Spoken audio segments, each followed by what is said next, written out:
streets, Chicago, man. It's a slave state, man.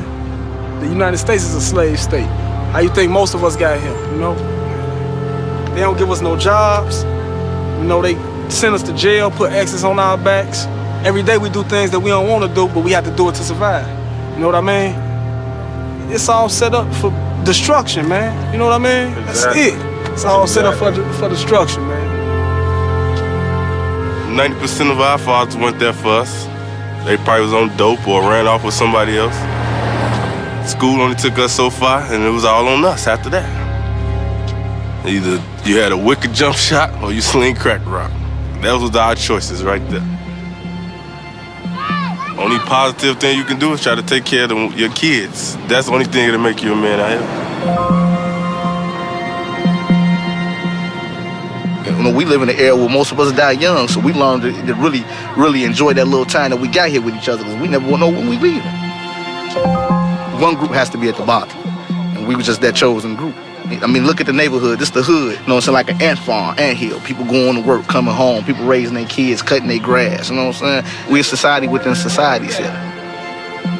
Not at all. It ain't fair. It was never fair. It was never fair to our ancestors, man. It was never fair. I don't get it twisted. I don't sell no drugs. You know, I got a job, but you know what I'm saying? I make it look real easy. You know what I'm talking about? We make it look real easy over here. You know what I'm saying? There ain't nothing, you know, there ain't nothing to it. You know what I'm saying? But to do it, so let it be what it is. Let it be what it be.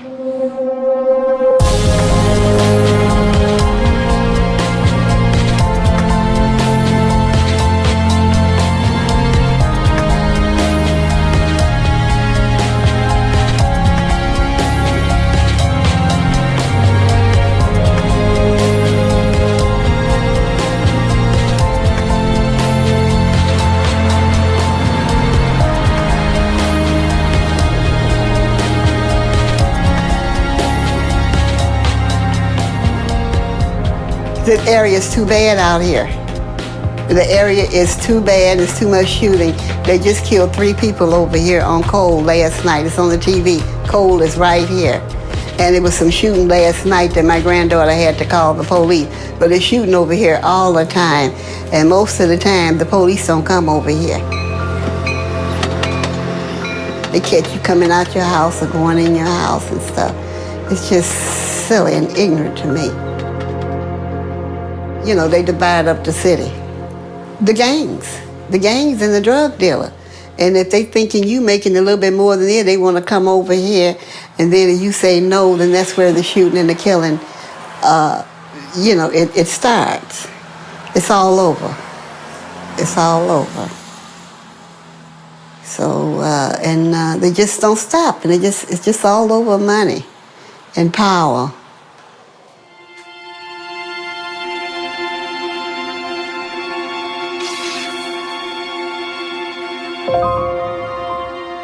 There's only 2 things that'll happen to a young man that decides that he wants to be a drug dealer. He's going to prison, or he's going to the graveyard. Those are his only 2 options. There's not another option.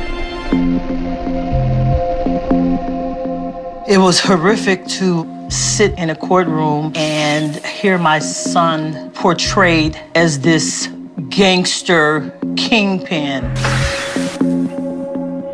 I asked my husband at least 4 or 5 times, what did he say? Did he say 42 years? Did he say 42 years?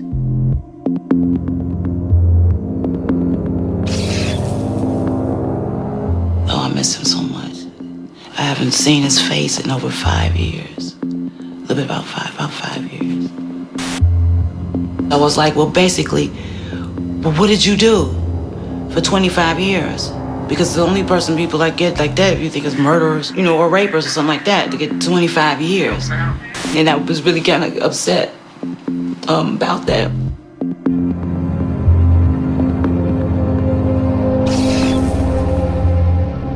He was in a gang. He sold drugs. He did what he did.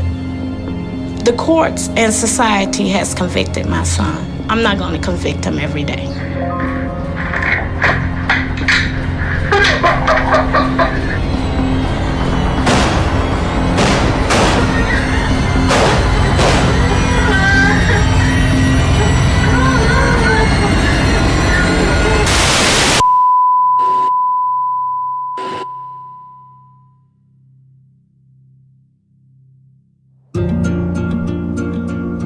First of all, before I begin this letter, Mama, I want to tell you that you're very special to me, and you know that I love you. Thank you for loving me when I didn't love myself. Really, words can express how much I love you, so I just want to say thank you. Chicago was my home. That's all I know. That's my city. I was a graffiti artist back when I was younger. You know, I spray painted trains and walls, and I stayed out all night. You know, the streets kind of raised me. I was always in the streets since I was young. I would always display that I was a good child. But for hours when I was supposed to be in bed, I'd be watching and listening to the gangsters in the courtyard where we lived in the Jane Addams. I was fascinated by their lifestyle, and I wanted to be like them. I got to a point in my life where I wanted to be a drug dealer. It was hard work, but I like how fast you reap the benefits. The money I made in Chicago was cool when I first started hustling, but as I got older, I realized it was just not fast enough. So I decided, like a few others I know, to take my show on the road. I went to several different towns in Illinois, Indiana, Minnesota, Kentucky, and ultimately laying my hat down in Rockford. While I was in Rockford, I ran across my Stone brother, Duck, and we decided to work together. Well, at first, it was just business. But then it became like pleasure. Rockford was not our home. We were invading someone else's territory. We were foreigners in a foreign land. Like, I never thought they'd go through so much to put us behind bars. I never thought they'd go through so much to get little old me. I never was a good drug dealer, but for a long time, I was happy. Because I was one of them gangsters I fantasized being when I was little, seeing them in the courtyard. Truly in my heart, I do not regret going to Rockford.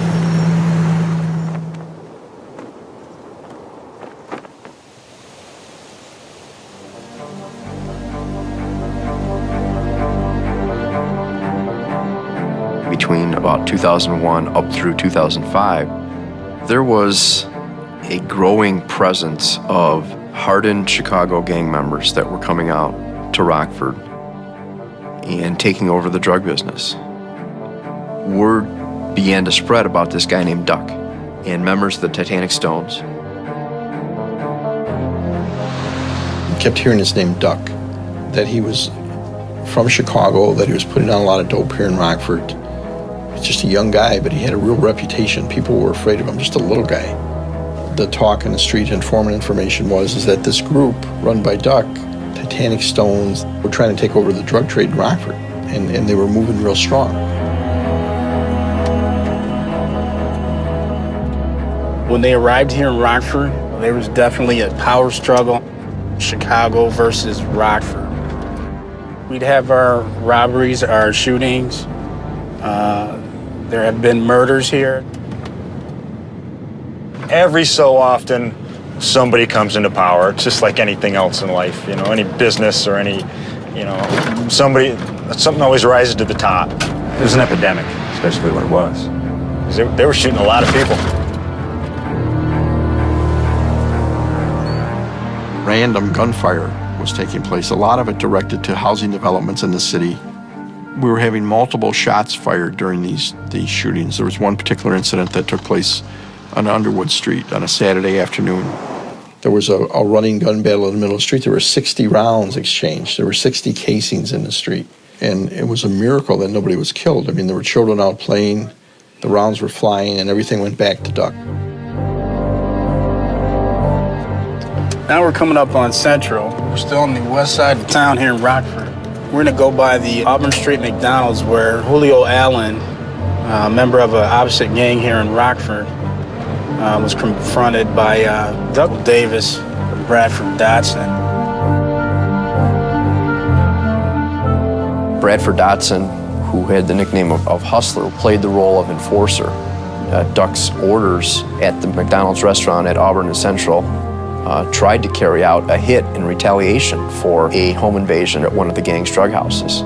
They found out Julio Allen was there. Davis gave the order, and Bradford Dotson fired several rounds through a plate glass window. When you got someone firing rounds inside a McDonald's like that, that's unacceptable. That's when I said, I want this Duck. This guy has got to go down.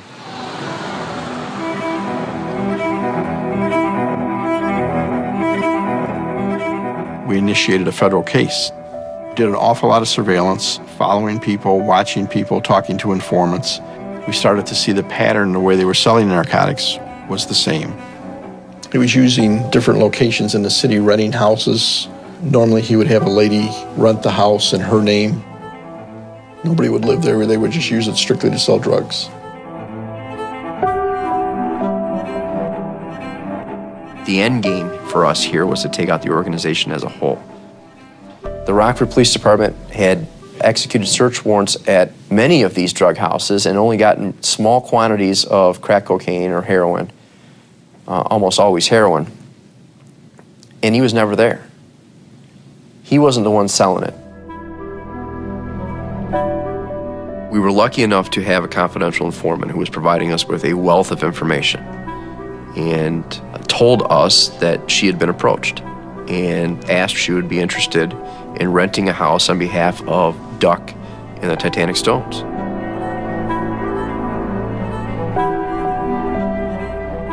Yeah, I was selling crack. I was selling dime bags, 20s, 8 balls. I mean, I was good at it. I'm not gonna sit there and say I was good at it. I just slipped up one time because I was drunk. I was messed up and forgot to take it out and went to jail, and they found it in the jailhouse. Some people say they ain't scared of going to prison. That's a lie. Everybody's scared to go to prison because I was scared to go to prison. I had to make a decision and had to make it quick. And anybody in my shoes, anything, would have did the same thing if you really cared about your kids. You know, everybody call me snitches. Okay, I'll be a snitch. My kids is more important than any of y'all, anybody. My kids and my family come before anything. Duck looks like the coolest person. I'm talking about like the coolest person. You look into it, you be like, oh, he's a low Canadian, but he's the scariest person. If you get to know him and you see how he really is, he's the dangerous man in period I ever seen in my life because he's very dangerous. I'm talking about he had more power than Scarface. That's how I'm telling you. That man was big, big. They would have killed me if they found out I brought them down, how I went down. They would have killed me. I'd be dead. I mean, it's a chance I had to take.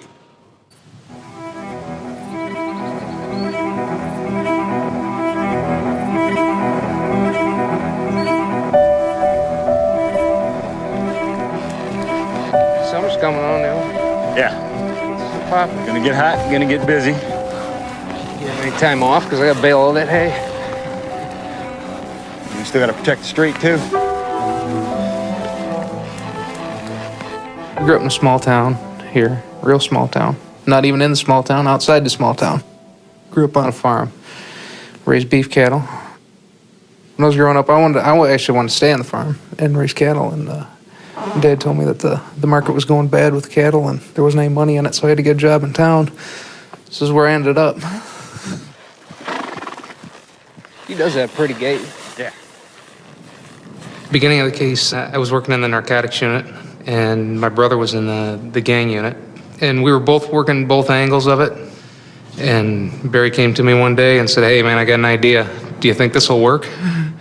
He told me that he had an informant, and the informant had been approached and asked to rent a house, and then the house would be used for a drug house. And they wanted to wire the house up with video and audio. And I said, yeah, I think we can make that happen.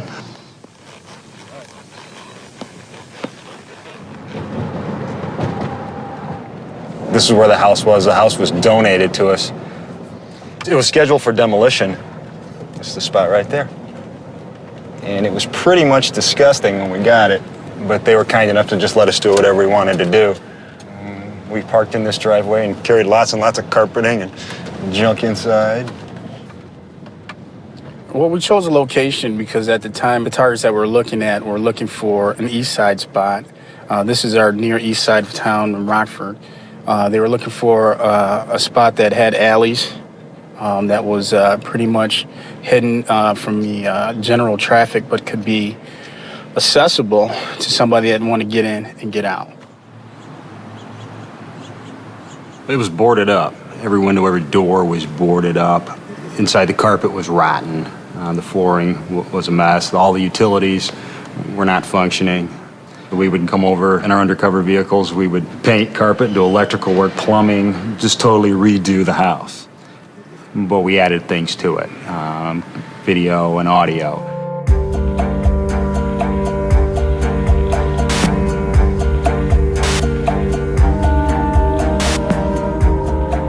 Talking to our technical people, ATF's technical people, we determined in order to do what we wanted to do, we would have to hardwire the house to a listening post. And by hardwire, I mean we needed a cable run directly from that house to wherever we set up a command post / listening post. Fortunately, one day we were in a room talking and a sergeant from the community relations happened to be in there and he heard the problem and said, "I've got just a spot for you." Went out, looked at it, it was perfect.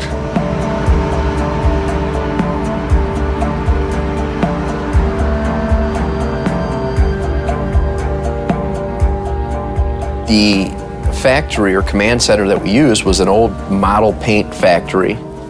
From the third or fourth floor, wherever we were, we had a bird's eye view of the house looking north.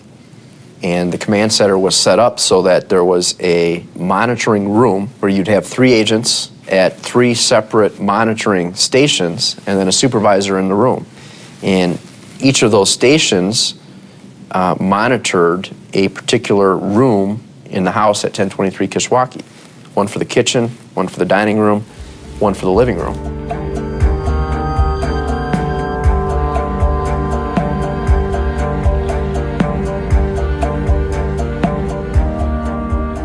Nobody could guarantee that after all that hard work that the Titanic Stones wouldn't just say we're not interested anymore, or that they would think something was up.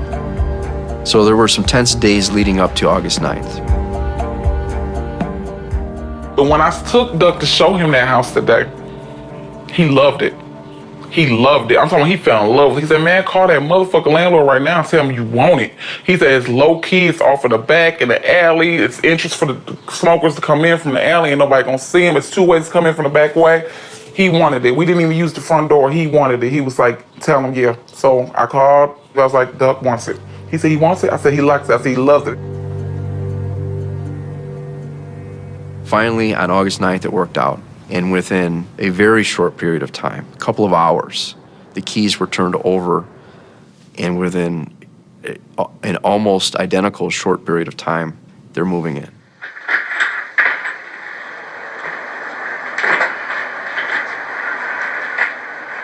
Bro, you gotta get out, man. I like that shit. Ooh, shit. Damn, bitches thought they was getting buzzed down around this motherfucker. What? Oh, my mama, they gonna be getting buzzed down every... Alright, come on, maintain our shit up, man. Alright, you gotta run. Alright. My dirty ass drunk that brown water. Say, that's the motherfucking rock the building inspector. Come on, come on, come on. What's up, G-Ball? Huh? You in, bro? Yeah. Oh, wait. Gotta turn and swing, bro. Yeah. Now swing, get back the other way. When we pulled up, it was like a regular little trap. He ain't look like nothing suspicious or nothing like that. The first time I saw it, I just looked at it as another trap. I mean, we had so many. It was crazy one day because the first time I ever went over there, my girl dropped me off. And when she was dropping me off, she said, "Baby, I've been staying in Rockford all my life and ain't nobody never lived in that house." So the first thing I said, well, what the fuck does that mean?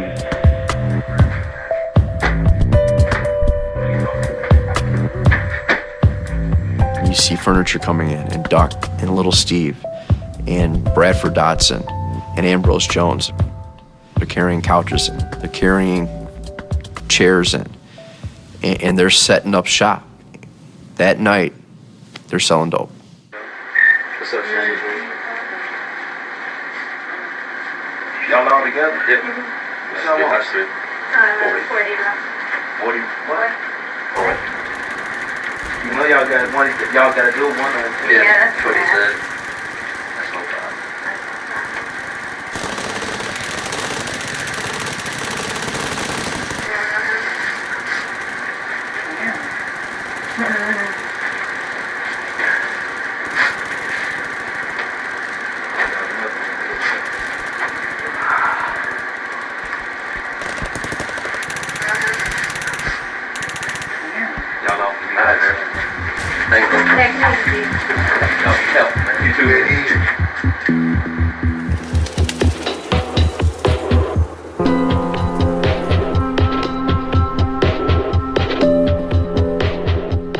Putting video and audio in a living and breathing drug house and turning the keys over to the gang when you wanted to turn them over, that had never been done before.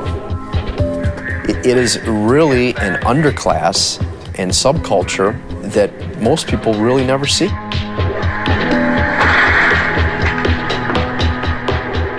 I remember a phone call that I received from Barry Cunningham when I wasn't in the monitoring room.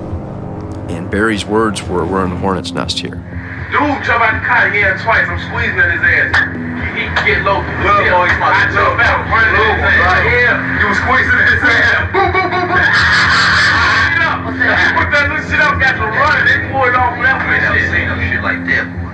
Man, come on. That's a 10 millimeter. Ain't no 10 millimeter. That's a 947. Rocky, boy. See them rockets in there. They should talk like a motherfucker. I've been working narcotics for many, many years and spent countless hours on surveillance, whether or not it's in the back of a van or a squad car, sitting back with binoculars watching drug houses or watching people deliver drugs or purchase drugs. So you always had a good concept of what it was like from the outside, but you never knew what it was really like on the inside. Well, this gave us the opportunity to take an inside seat in that drug house and determine exactly what was taking place. Keep me alive. Hey, what you want? There ain't one in the head, is man! Ooh, you a fucking duty, man. Just because you ain't see it, it could have been stuck in the chain. Cock it back, Mo. You could have popped it. I decocked it, Mo. I was going to shoot you right back. You would have shot me right in the balls. This a decock, Mo. This boy slick. It's just beat up. That gun got a body on it. Out this motherfucker. You know I have. This gun got a body on it? Hell yeah. This gun got a body on it? I'll send me out here with that gun. It's hot sauce. Man, this gun is hot, motherfucker. G, look at this, man. I was here from about 5 o'clock in the morning every morning until midnight, 2 o'clock every night. It was just miserable, hot every day. Everybody was miserable. Everybody was complaining at me because I was the guy supposed to be handling the gear and I just couldn't keep it cool enough. It was a learning experience, I think, for everybody there. This is the first time you actually saw what happened in a drug house. They were just living like regular people live. Watching TV, playing video games, visiting with their friends. Just that normal life was interrupted by selling drugs and playing with guns and counting money. Yeah, different, though. I would have threw that motherfucker. Man, I would have. Look at it. If there's not criminal activity going on, then the court order provides that you have to turn off the recording devices. Most often, everything that was going on in that house was criminal in nature because there was almost always drugs around or a gun in the room. Almost everybody was a convicted felon, so everything was criminal in nature. Go over,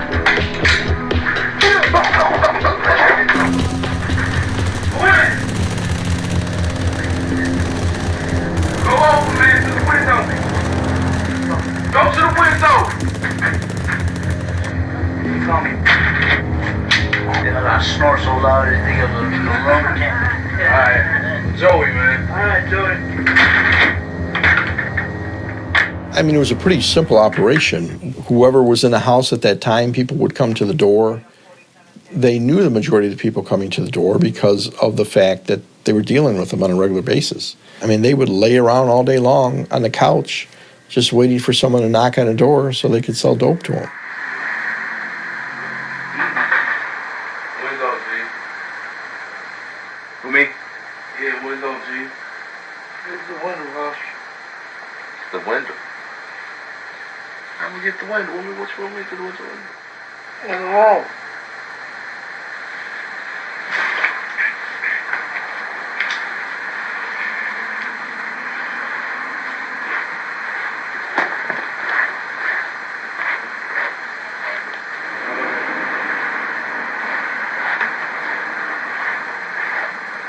Here you go.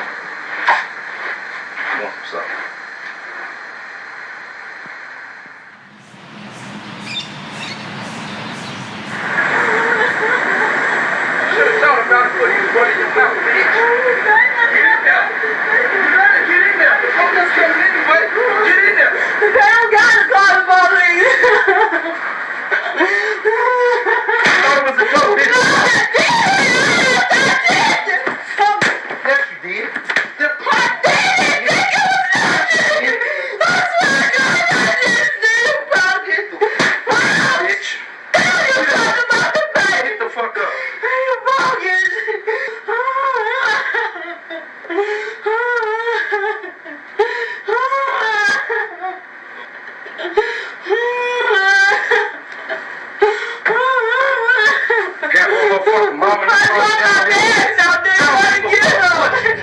Take that shirt off. Change clothes, bitch. Get the fuck up before I push your face through this wall. I was going to tell you. You ain't gonna tell me shit. You didn't even let me go on the attitude. Talking that shit, get the fuck up. You keep acting up on me. And I'm not gonna tell you again. Don't tell you with my will. Turn that refrigerator on your head, bitch. Get up.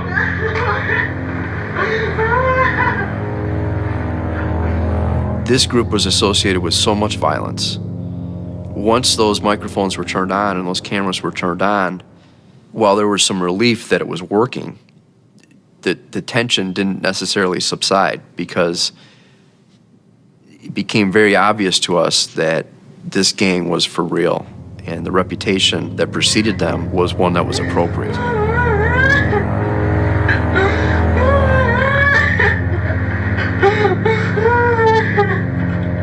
The last thing in the world we wanted to do would bring violence to a neighborhood. I mean, we set this house up. So, you know, God forbid we brought violence into the neighborhood and somebody got hurt. You know, we were always concerned about that, you know, that was something that we had to keep in mind, and we couldn't let it get out of control. Now it's about to get real in the field. Oh shit. Bring fully autos out and let us just tear this motherfucker up. Start tearing the motherfucking projects up. It's gonna get ugly. For real. Put your helmet on. Put your 3D glasses on, pussy, because you know we coming straight at you. Every evening, the shit would hit the fan. I go, like, yeah, I think a better way of saying it, the shit would just hit the fan. Several times, they'd just jump up and say, let's go shoot so-and-so. And you'd just be like, okay, now we got to stop this. And usually they'd end up talking about it for 5 minutes, smoking dope, playing video games and forget about it. So you didn't have to do anything. It took care of itself. But nevertheless, it was every night. Every night. So we got to be just kind of a laugh. We'd all wait around there for come the 7 o'clock catastrophe every night. That's the police, man. That's that fat mark that was walking around in the grave. I don't know. Yeah, I'm figured out out here. It's over. Where the thing at? Right there, punch that motherfucker. Where the police at? Right there. Where? What the fuck is he doing? There's the police. It's a fucking crib. You fucking with cats, Mo. Man, that could be a send-off, man. Well, we need to put the bank in the car, G. Damn, Mo. Watch the windows, G. I bet somebody will. Come on, man. Grab the shield and take down real walk, man. Right. But you gotta grab the shield since they're taking a bank and leaving a bag of shields, G. Hey, I'm going to the Batmobile. Bro! To the back page.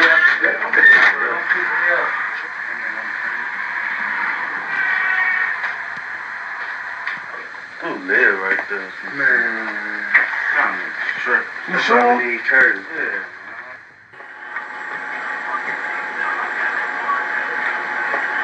Shawty.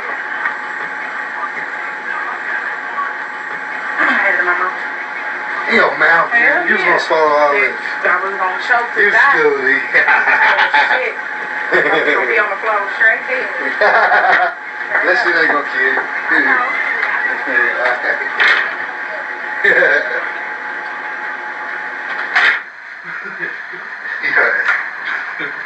We said the best dope in rock. They got you all hooked together with both. You got the best dope in the city. Y'all play it back like, we got the best dope in Rockford, by the way. Yeah. As we gonna be here in court. We got the best dope in rock. We gonna be playing that shit. Oh, 3P, that little boy. We got the best dope in rock. We got the best dope in rock.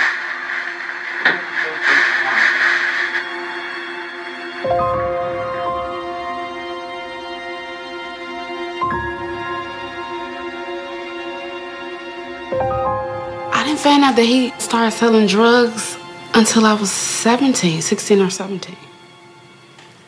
I walked in the room and he was cutting it up. So, I was just like, I didn't say nothing. He just told me to get out the room.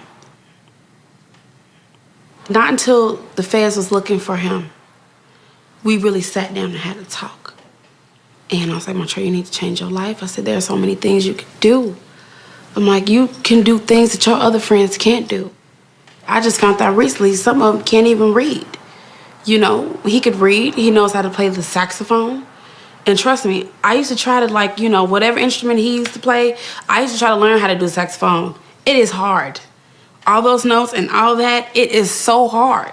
But his ass mastered the saxophone and can play that goddamn saxophone. I asked him, well, I said, why? And he said, well, I walked in a room and I ain't never seen that much money in my life. All at once. I never seen it, and I wanted that. That's what he said. I wanted that.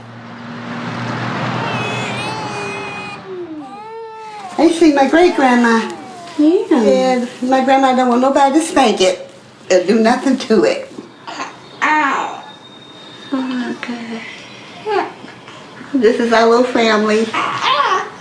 Montreal, we love him too, even though he's in jail.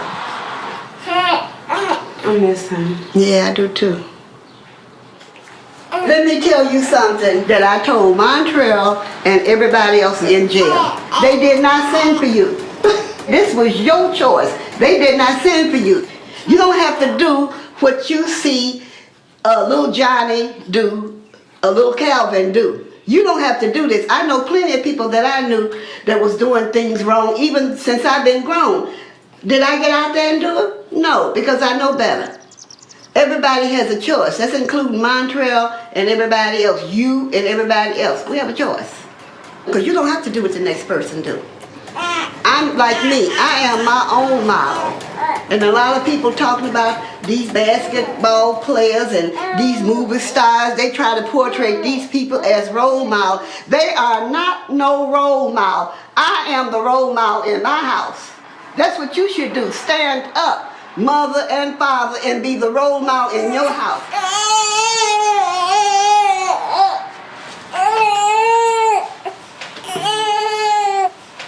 All we have to do is just pray and think positive and everything will be okay. Okay, Miss Siobhan. Yeah. Yeah. That's the first time a child in our family been on a pacifier. I know. So hopefully we'll be back home soon. This area is too bad out here. And no more of this train. I'm trying to get up out of this train.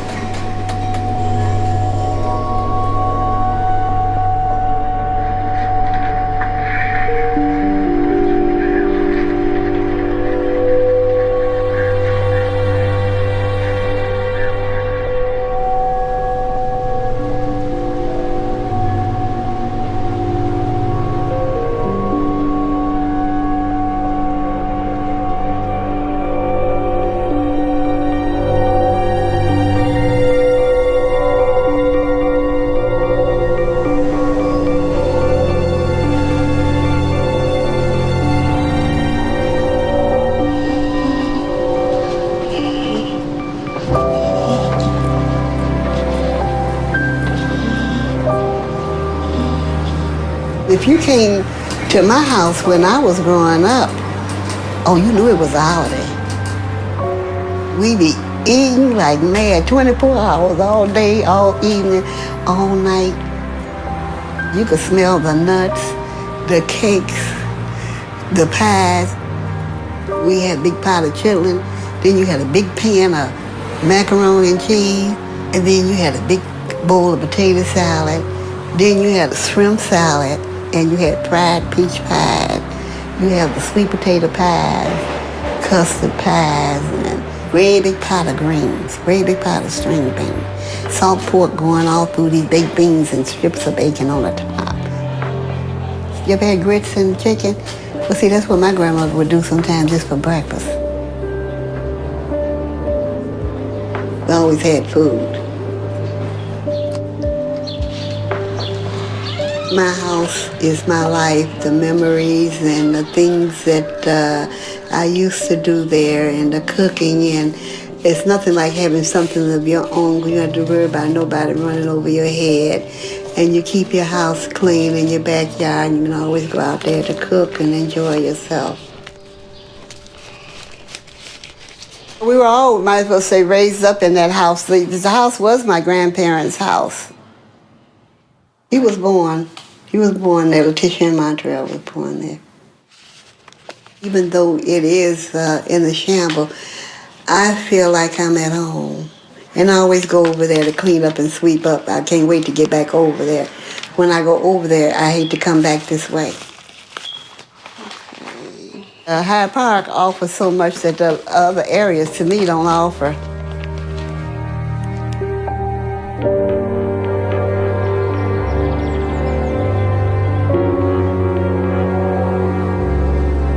Around here in Hyde Park, it's always been nice. You rarely hear about crime happening over here, if ever. But everybody wants to live in Hyde Park because it's quiet, it's considered safe, but it's really expensive to live in here. But this is where Daryl, he really grew up in Hyde Park, because I used to live on 47th and on Lake Park. And we'll go down there as well. And that's where it all started.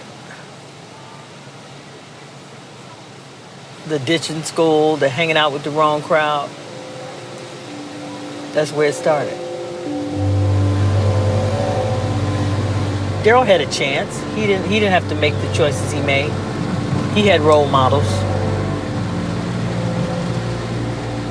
Here's Hyde Park Academy. That's where he went to high school. It would have been a totally different ball game had I had my act together. I fell prey to the streets. And obviously, he did too. Things like this.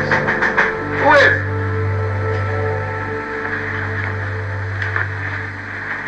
Who's that, B.O.? Let me see. You were in jail, right? Yeah. What's up, bro? I wasn't in jail. I know you wasn't. You want some hard, don't you? Yeah, boy. How many you want?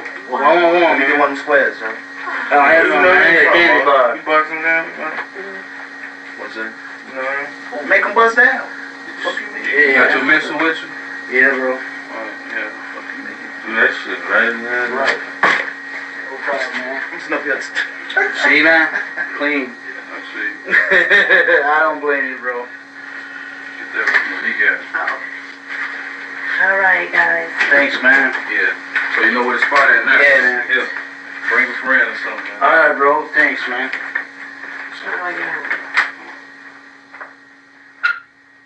It was interesting and I guess disturbing at the same time what the customer base was.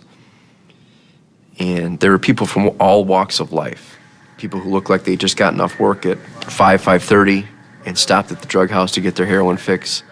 People who clearly were well on their way to becoming heroin addicts. Young people, teenagers, people from all walks of life. You'd see the soccer moms showing up in the minivan getting dope. You'd see, the hardcore drug addicts. You'd see black, white, male, female, young, old, anything. It was just all over the place. Let's see, bro. 360.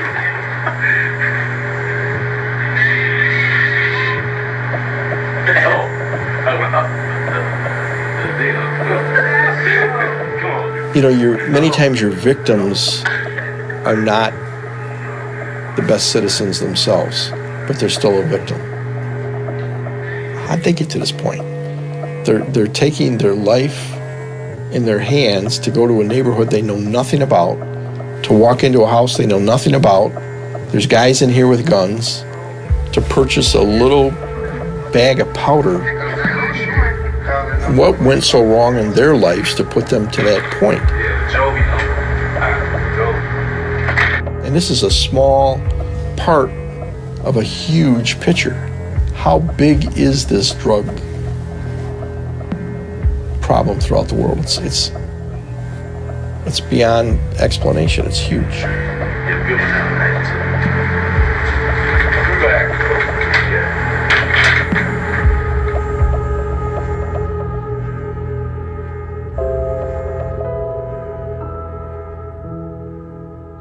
The life I had, the hard part, I made it hard. I had an easy life. I had my parents did the best they could with what they had. I have wonderful, loving parents. And although my home was semi-dysfunctional,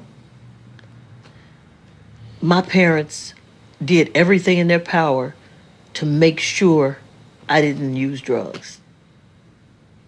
Had I not used, would he not have sold drugs? I can't say that for sure. He had a huge influence from his father, and he wanted to be just like Daddy. And Daddy was a dope dealer. He had no respect for me. I was addicted to cocaine. He had no respect for me. But his father, on the other hand, that's who he respected.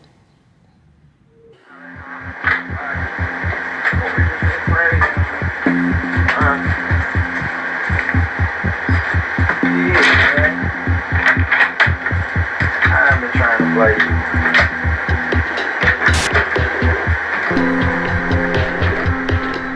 Duck in the video footage came across as somebody who was always in control.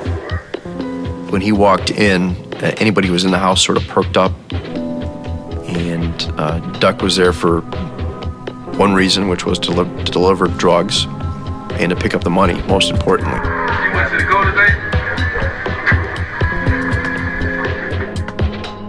Duck was in charge, and nobody else knew who Duck knew. Duck had the contacts in Chicago. When he made a transaction in Chicago, no one was allowed to be with him during that transaction. They'd have to wait in the car. He kept that confidential. You know, that was his ace in the hole with these guys, because he knew one of them would go out and try to make a contact with them otherwise.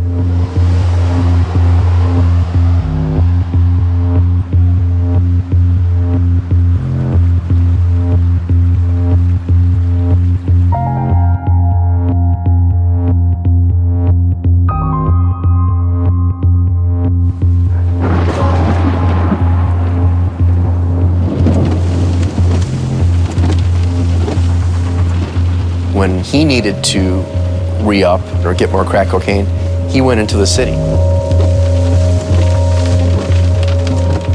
Duck never drove himself.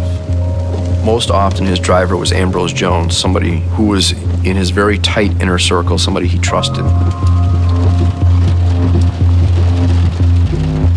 It was a car that was in somebody else's name, a big black SUV. We later found out had a hidden compartment.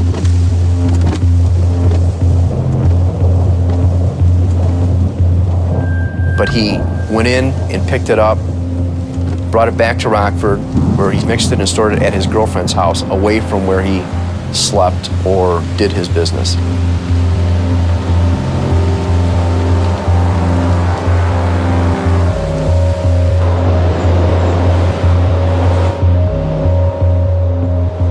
Anytime one of the drug houses that was being operated was out of drugs, whoever was working would use the Nextel phones to inform him that they needed more product. Is that cereal gone? We ain't got no more cereal for fuck. So that's And then you'd see Duck, driven by Ambrose, go over in that Escalade to the Chestnut Street house, pick up a pack, go to the drug house, drop it off, pick up the money, and then take off.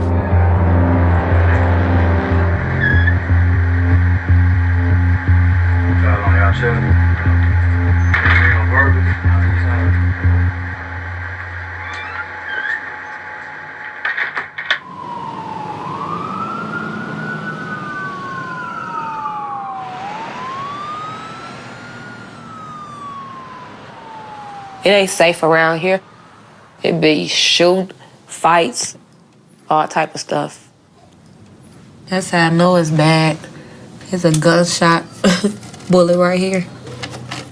That's how much they shoot over here. And we were sitting on my couch, and all we heard was gunshots. I had to jump on the floor like, oh my God. They is shooting. Glad my kids wasn't here. Boys just get to fight for no reason. And I knew I'm like, I feel ever since I got shot, I just feel like I'm so terrified of guns. I feel like I know when they gonna get drawn. I just jumped in my car like, girl, I'm finna go. Something finna happen. As soon as I said that, dude jumped in his car, reversed, almost hit his friend, and just got to shooting. I took off. I got pregnant when I was 18, so I was with him a few years. I was close with him until he got him another girlfriend. He wasn't no bad person, like the streets made it seem. He was just out here trying to feed his kids. People got to make it. So that's what he tried to get out here and do. He felt like he had kids and they had to eat. So I don't think it was wrong. Because it's hard out here, and it is. It breaks my heart that I can't see him like I want to.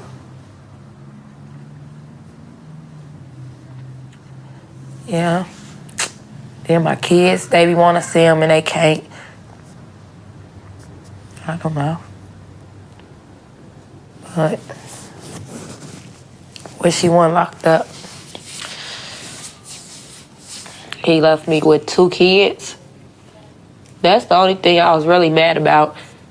I had 2 kids by him, then he go get locked up.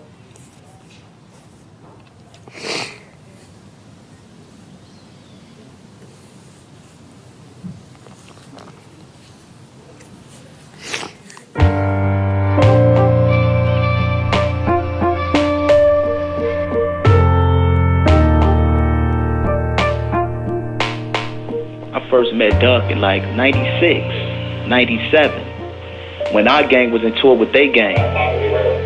They gang was from like 53rd and Harper, and you know we from 52nd and Drexel. So Duck used to come down to Drexel and he'd shoot at us. And it's like concrete jumping off the ground, hitting, and this shells hitting the cars. Because our 2 gangs was in tour, that's the first time I even heard his name or knew about him. Man, Duck as a person, man, he was a caring dude, you know what I'm saying? Like, he'd come talk to me about his girlfriend problems. And that's the Duck that I know. I thought he was my friend.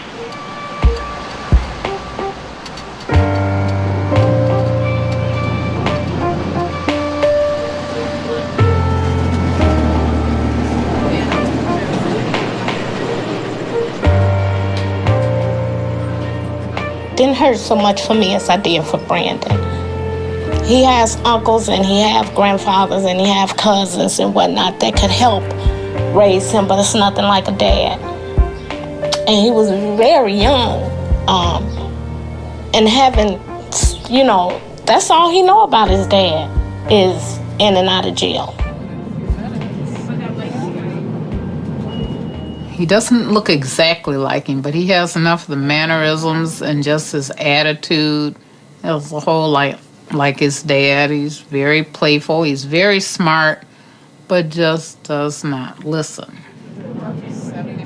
I worry a lot. There's so much gang activity and drug activity in Rockford that I worry about both my grandsons getting involved and with wrong people. I met Bradford one night. My daughter was picking me up from work, and she introduced me to the guy in the car. This was my boyfriend. I didn't pay him any attention. First time I really, other than seeing him in the car, remember being around Brad. It was, I went over one day, and one of their friends says, "Martha, I think you need to know Jennifer is pregnant." Oh. After that day, Brad and I became really close because I punched him. And after that, I started taking him to church with me, and I just really grew to love him, and he was just my boy. What's up? Brandon, that you? Yeah. Happy birthday, man. Thank you. What'd you do for your birthday? We went to the park. Went to the park, what'd you do? We played What kind of cake you had? a race car. A race car, you saved me a piece? Huh? You saved me a piece? Nope. Huh? Nope. 8 years old. Get big. Brandon, find something to do positive with their free time. Even at school, you gotta just remember, like, the only way that you will be successful is with an education, Brandon. You gotta stay in school. Okay. That's the only way we're gonna make it. We gotta educate ourselves. Don't spend all your time sitting in the room playing a video game. Go Okay. outside and play and go to school and just be good. Okay. Well, I wish I was outside playing right now, running around.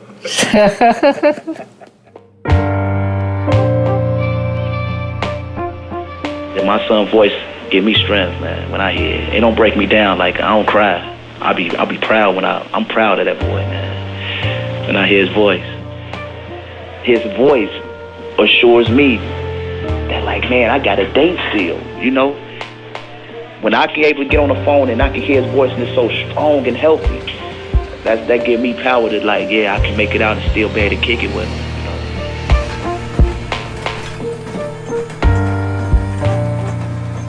The severity of the situation never hit me until, and at 2 o'clock in the morning, I get a call from the hospital across town that he'd been mugged. And I'm thinking, well, how did that happen? They said, well, we're taking him to surgery. We'll call you when it's over. 9 o'clock the next morning, they called me that he was finally out of surgery. And I talked to the doctor because I had worked at that hospital before. And he told me that somebody had mashed Brad's hands. He said it's the worst case he'd ever seen. It took him 7 hours to put his hands back together. The hands were mashed flat. The fingers were split and the flesh was coming through.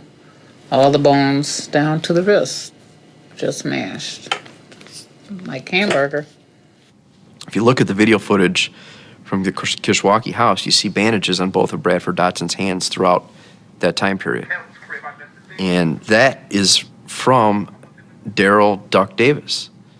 What happened was Duck suspected Bradford of snitching on the gang or of stealing money, something that went against Duck and the organization. So Duck gathered up the gang members over at the Underwood Drug House.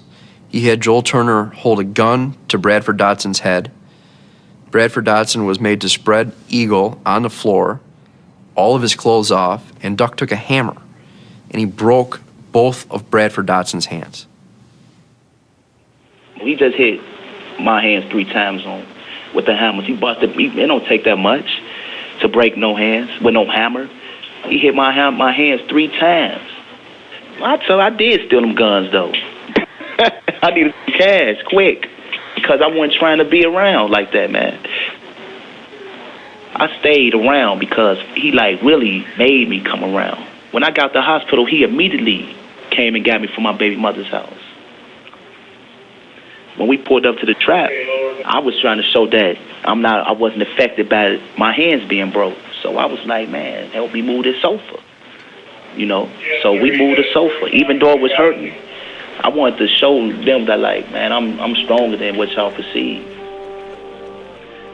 I was scared that if I tried to leave or if I didn't do what he said, that he was going to take me off somewhere and kill me somewhere. Flat out, you know what I'm saying? I'm going to tell the truth, I was scared. I didn't want to die.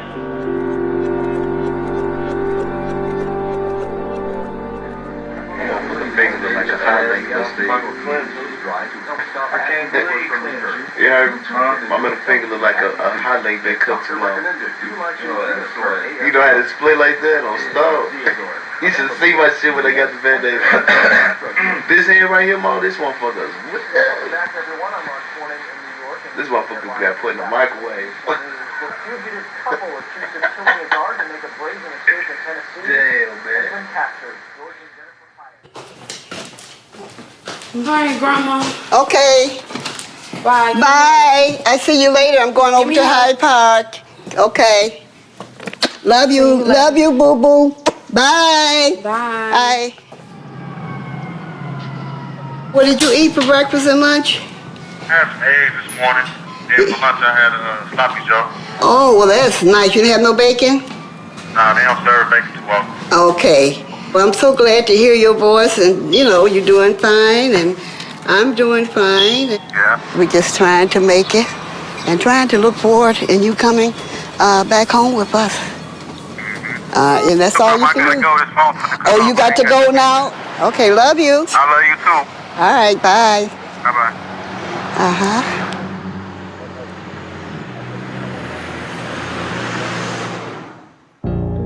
It's funny how my life ended up on the road to self-destruction. When I was younger, a kid, I should say around the age of 8 or 9 years old, I hated drugs and I hated gangs. I grew up in the house with a mother and an uncle who was addicted to cocaine and heroin. In the midst of all this chaos, you have my grandmother, who I love with all my heart and soul. She kept a roof over my head, designer clothes on my back, and made sure I didn't miss a meal. My grandmother provided for me and my sister the best she could. She even did her best to teach me how to be a man. She taught me to stand up for myself, to beat the living shit out of anyone who disrespected me. She always tried to keep me away from drugs, and she always said, boy, you see how that shit got your mama, your daddy, your uncle looking like skin and bones? Don't you ever fuck with that shit. And I remember her saying that, them little voices in my head to this day.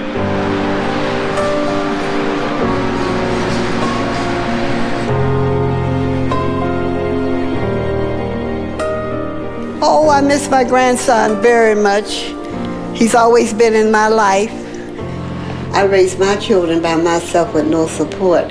My children and my grandkids. That was my choice of taking care of them. That was my choice because I didn't want to see them in the system.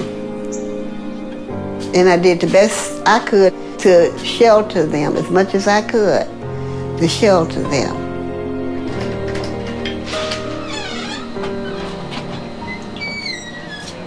I am very much surprised with this.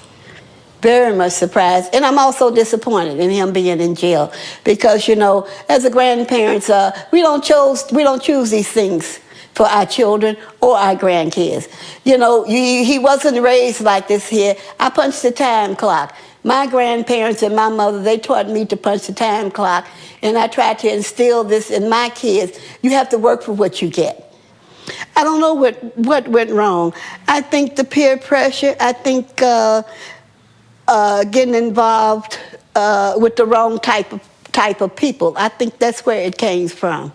You know, you want to follow the leader, see what you see everybody else do. This is how I feel as a grandparent, you know, and I'm hoping that he'll get through this.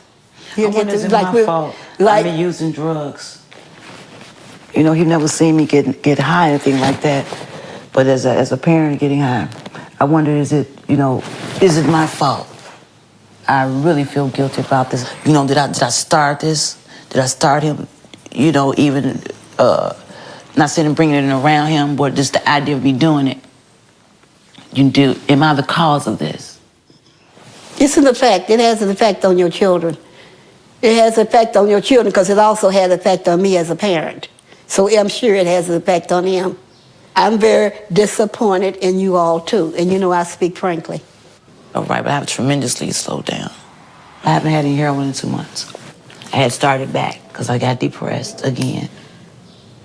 I really think about this all the time. Am I the reason for this? I'm doing this. I mean, you I could be. Had an influence. It could be all my fault still. It could be my, yes, it could be all my, it could be all my fault. It could still be my fault.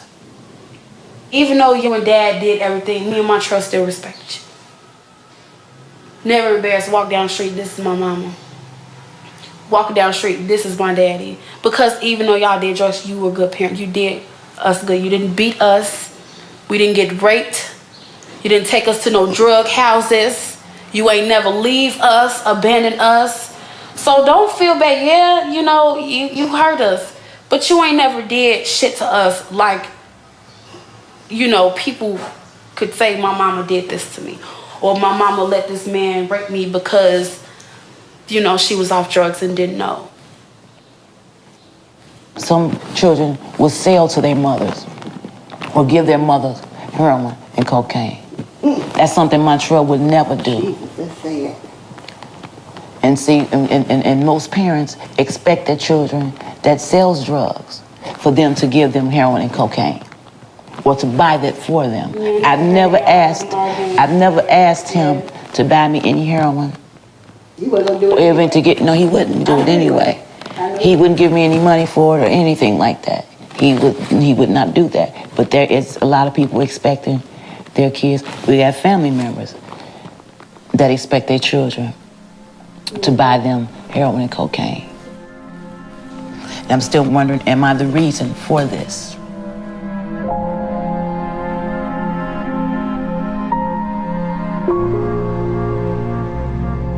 I used to be ashamed when my mother had to come up to the school to check up on me or come and get me because I was suspended for fighting or something. I was embarrassed because of how the drugs affected her appearance. One thing I can say about my mother is she never stole from her family though. And she always bought me and my sister clothes and shoes and then got high with whatever money she had left. I never really once blamed them in my head because I was raised to be my own man. I made my own decisions. I still knew right from wrong. No one ever forced me to sell drugs, carry guns, use guns, fuck somebody up, rob somebody. Any criminal act I did on my own because that's what I wanted to do.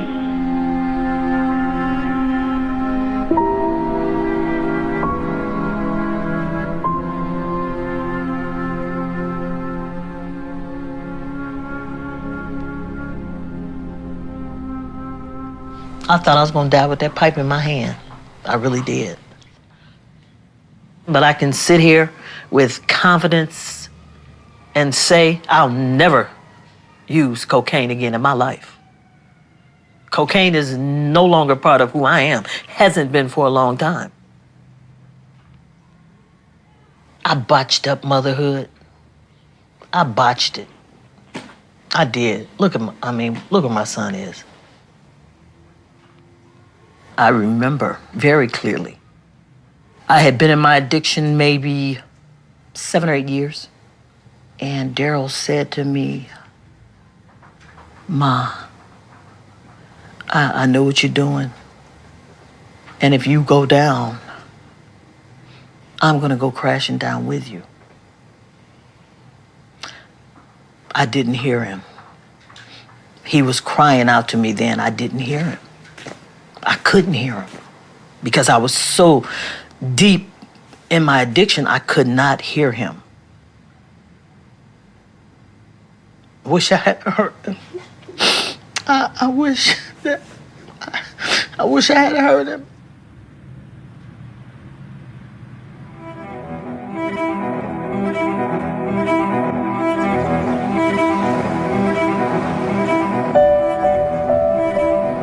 Stone, I get them done like this when I'm busting. And I got away with, you know, the 7 got 7 shots, and I got away with like 3, 4 shells. Stone went right at Pebbles' crib. I left the thing.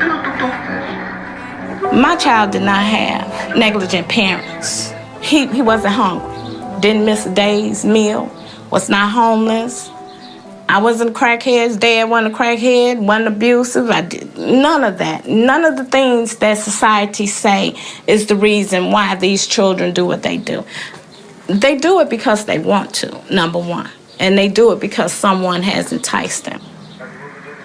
The drug dealers come through and they see easy, gullible young people and they offer them, and it's exciting. You know, the possibility, the rims, the car. I am angry at him for not, I'm actually angry at him for allowing someone to sell him a dream of nothing. And I believe that that's what it was. Oh, Stone, I'm finna go to the hospital. Oh, shit! Who got my 10 millimeter? You remember when I go spot this from the clock? Oh, my 10 millimeter. This is my 10 millimeter. This ain't no 10, man. It's a 17. Is it set?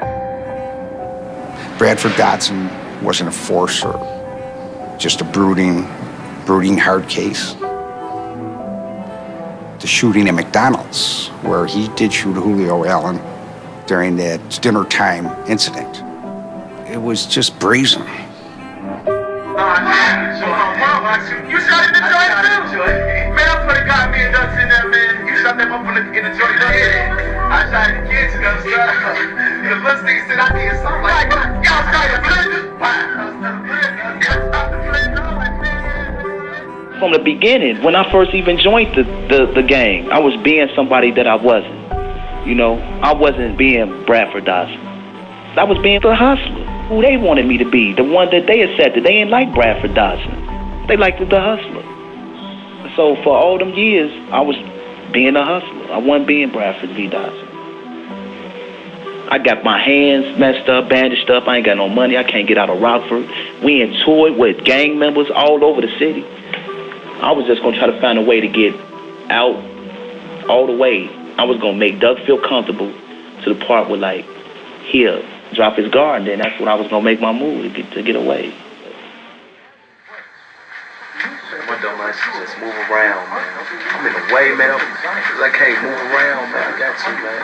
Can't move where I want to. That's what you think I should do, bro? Think I should move around so we just go and fade out the background?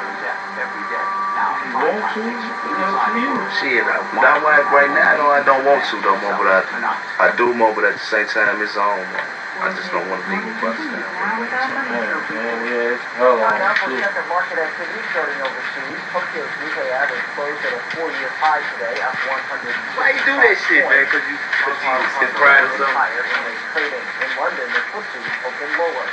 Wall Street will close today with the Dow Jones. It's like I growed up so much more. I can't be out here like this. Closed at 21.67. So, I don't really want none. I don't got no goals. You gotta want something out this shit this day. You can have it.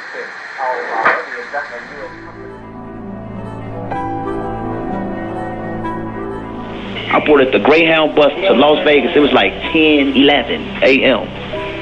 August the 20th. I was done. My hand was broke. I washed the blood off my hands. I had a new start. I was done.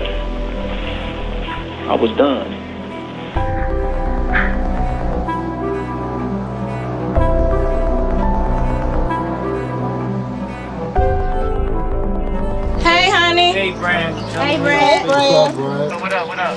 What's up, man? Who's that, Daddy? Mm-hmm. I cooked the Juicy Lucy's you and I were talking about. Mm-hmm. And baked beans, the famous baked beans. We gonna barbecue once tomorrow here. Huh? Hello? You still here? We still here. What do you miss the most at home? What I miss the most at home? Yeah. Y'all. Well, we know that, but on a day like today. What about changes? What kind of changes have you made for yourself? I noticed that the only problem that I really had, my most problem was just being too materialistic. All right. So now that they put me up in here, they only give you, everybody got the same clothes, everybody gets the same amount of minutes. So I know, like, if I was to get a second chance, I wouldn't be materialistic. Well, you know what? You've already got a second chance. You know why? Why? You're alive. And as long as you're alive, you can do better. And when you can do better, there's always going to be some improvement. Now, when I know better, I do better. That's right. So you have to look at it like that. You know, prisons are too full of our young black men. You know, y'all have got to make better choices for yourself and realize that your family is your family at home and not the family that you think is in the streets. Dad, I've been asleep. Yep. I looked up one day and I'm in the feds for 35 years. I woke up. That's when I woke up. I just want to be free. I want to hug my children. I want to go to the lakefront. I want to see the fireworks. I want to be at them barbecues, but I got to stay strong. You're still blessed. You're still alive. You're above ground. A lot of people don't get that chance. You understand? Yeah. So now, I make it your mission to teach somebody else. Maybe you can help somebody else not make those same mistakes. Because that's what it's really all about. Daddy. Huh? This phone's finna cut off. You see how it's beeping? Right. phone finna cut off in a couple minutes. I think in like probably 30 seconds. Okay, well, you know we love you. Brad. Love you. Love you. Love all y'all. All right, keep your head up and out right. All right, love you. Don't. I really hate the way those calls just end like that because you have things you want to say.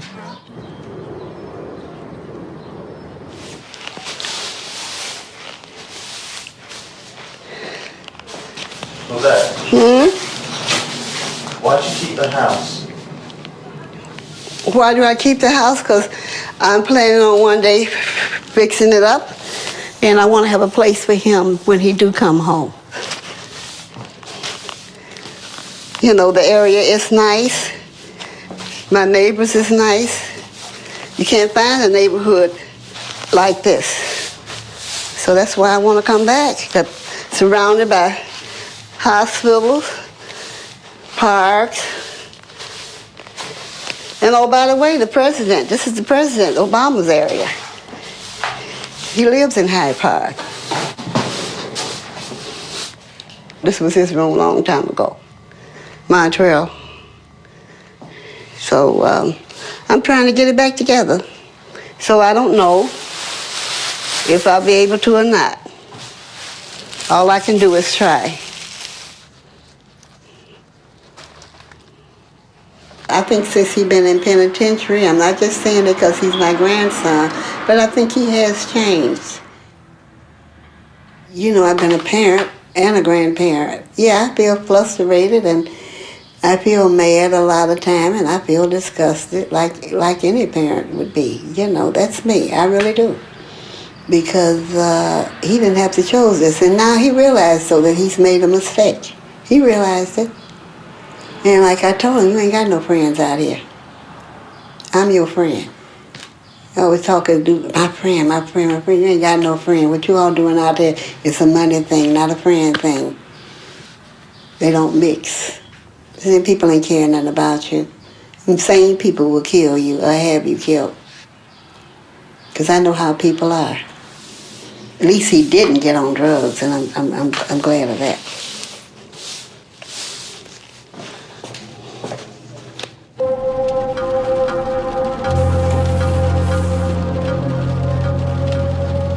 The investigation lasted approximately 6 weeks. To get 6 weeks out of it was more than we could have hoped for. Duck and a number of members of the organization drove into Chicago to obtain more heroin.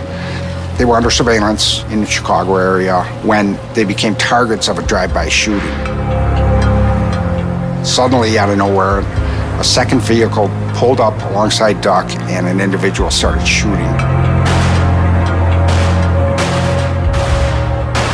The agents in Chicago had to immediately take action, which required them to pursue the vehicle that the shots had come out of.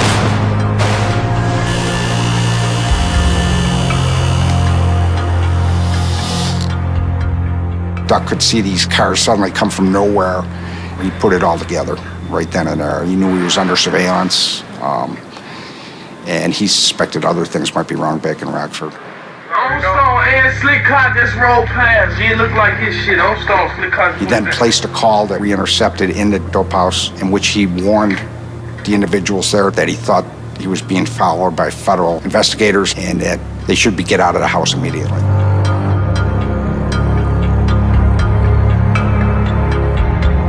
They scrambled back to Rockford that night, Ambrose Jones in the SUV, and Duck, we later learned, in a taxi.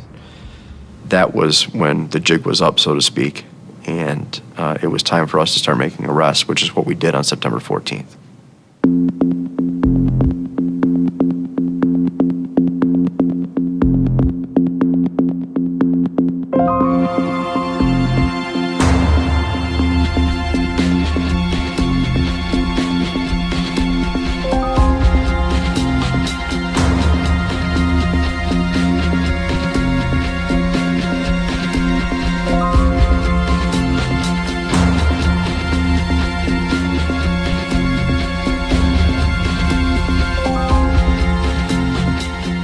And all the shootings, all the murders, all the violence, just the things that were starting to happen, like we knew that was coming, like prison, you know what I'm saying? I knew it was coming, but I didn't picture it coming like that. I would have liked it to gone longer because I wanted to find his source of drugs, his supply of money, find more about up the chain. So I would have liked it to go on longer. Surprise, you never know. Stuff like this, sometimes you think things are going to be quick and they take forever. You don't know. After the arrests were made, there were 16 individuals charged. 13 of those ultimately pled guilty, and 3 of them went to trial. The defendants here received lengthy sentences. The leader of this conspiracy, Daryl Davis, received a 42-year sentence. And that trickled down to the other members of the conspiracy, and like Bradford Dotson receiving a 35-year sentence after trial, Montrell McSwain a 25-year sentence after trial. The sentences handed down in cases like this are draconian. 42 years for Daryl Duck Davis is a life sentence. He is going to be an old man when he gets out. When a group like Titanic Stones get to the point where they're that organized and are terrorizing the streets, you're left with no choice. Law enforcement is left with no choice but to take them off. He was simply too dangerous and ordered too many violent acts to leave out on the street. Good morning, thank you. I'll be back to take your order. Okay, thank you. I think it's been 5 years since we really started a long-term investigation on these guys. Yeah, it's pretty incredible. It's one of those cases, it's a case of a lifetime that you work, really. This case really made me proud of you, Michael. When you think about it, you have the generations of the police. A lot of police families, fathers, sons, and grandfathers were the police. But the same is true on the other side, the criminal side. I've been around for many years and have arrested grandfathers of people that we're dealing with now. So I've dealt with their fathers and their grandfathers. And it seems like it's just something that just continues on. There are certainly a lot of success stories, and that's not to generalize it, to say that everybody that's been arrested is going to continue with a life of crime, but there seems to be a pattern there that it's very difficult to break from. If you look at them individually, how did they get to that point that they're in a house on Kishwaukee Street in Rockford? How'd they get to that point in their life? They're from Chicago, they're young guys. What is it in their life that went wrong? They're born into a family where there might not have been a father present, where some of their mothers were drug users, where they themselves were just put in a situation that they were almost born to lose. Well, I think anytime you see a story end where young men in the prime of their lives go to spend the majority of their time in federal prison, I think that is tragic. They weren't much younger than me. Our paths certainly never crossed in life, but we had very different upbringings, very different advantages or disadvantages, and you wonder if a Montrell McSwain or a Bradford Dotson was given the upbringing that I had, for example, if things would have turned out differently. From our standpoint, these are dangerous guys. We had to take them off the street. We wanted them to go away for the rest of their lives. From this family standpoint, they put aside what they did. That's still their loved one. It's their son or their brother. They love them no matter what they did. I think sometimes it's not only tragic, but sometimes it's a relief for them because they know what they're doing. Their son or their brother, whoever it might be, they know they're in Rockford dealing dope. There's 2 ways out of that. You're going to the penitentiary or you're going to end up dead. Every day that the phone would ring or I would hear the siren, I thought, okay, that someone's going to tell me, come identify your son. Because that was definitely the path that he was going down. I could have been a better parent. I know I'm a better person. I've proven that I'm a better person than that. But unfortunately, my son doesn't know me in my present state. And that hurts me.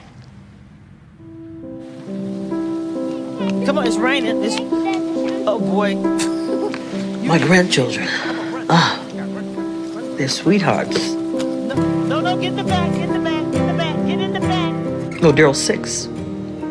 And Deshante is 7. Wonderful, wonderful children. Okay, can you give us a pop? Because we don't got that much money. Okay, I'll give you some money. They don't know the nature of what has happened. They just know their dad's in jail. And when is he getting out? Daryl, go sit down. Yes. I want to sit here. You sit over there, please. Yes. I gotta go get french fries. You want some french fries? Okay. Yeah, it's a joy having them. It's an absolute joy. I'm getting a second chance at this. Go to the front and say, excuse me, could I please have some barbecue sauce? Can you do that? No, I didn't ask you. I told her. You want another hamburger?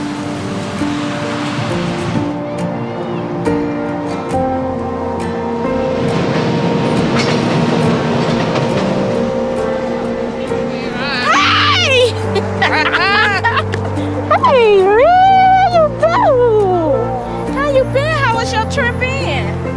Good, Granny missed you. Okay, let's go.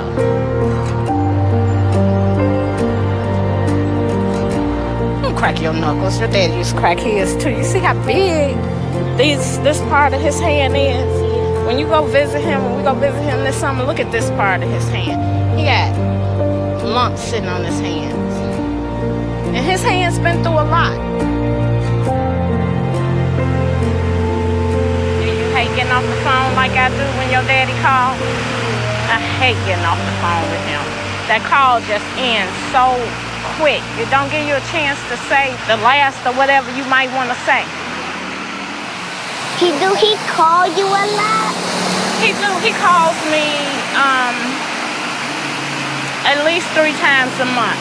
He don't call us a lot. He called Granny's house. He called Granny's house? Yeah, but I know you over there. I think we should write a letter to the prison and tell them we want more time. They gonna say, we can't give them too much. We can't give them any more time on the telephone. Here, y'all just take them. Wouldn't that be nice? That would be nice. Yeah.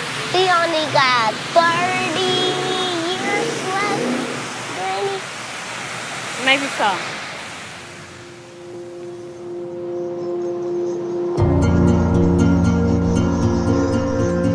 I'm not mad at the judge and the prosecutors. They got to do their jobs. The gavel was hit, the signatures were signed. The jury brought his verdict. It was over with. And he sentenced me according to the United States sentencing guidelines. And gave me what he gave me. And if 30 years is what it took for me to humble myself, then all is well. I'm not being a real good example to Brandon, you know what I'm saying? Because if he look up to me, I just hope that he don't make the same mistakes that I did, and put himself in jeopardy for being away from his children. I mean, I had a couple years before him. They trying to exchange it for a couple decades of my life. Now that I look back, we made a lot of untaxed dollars, so I can see why the government would be mad and come for us. You know what I'm saying? Of course I regret it because my family's suffering. You know what I'm saying? My woman's suffering. My kids suffering. I'm suffering. I'm told what to do all day, and I'm in this controlled environment. I'm just taking it one day at a time, planning for the future.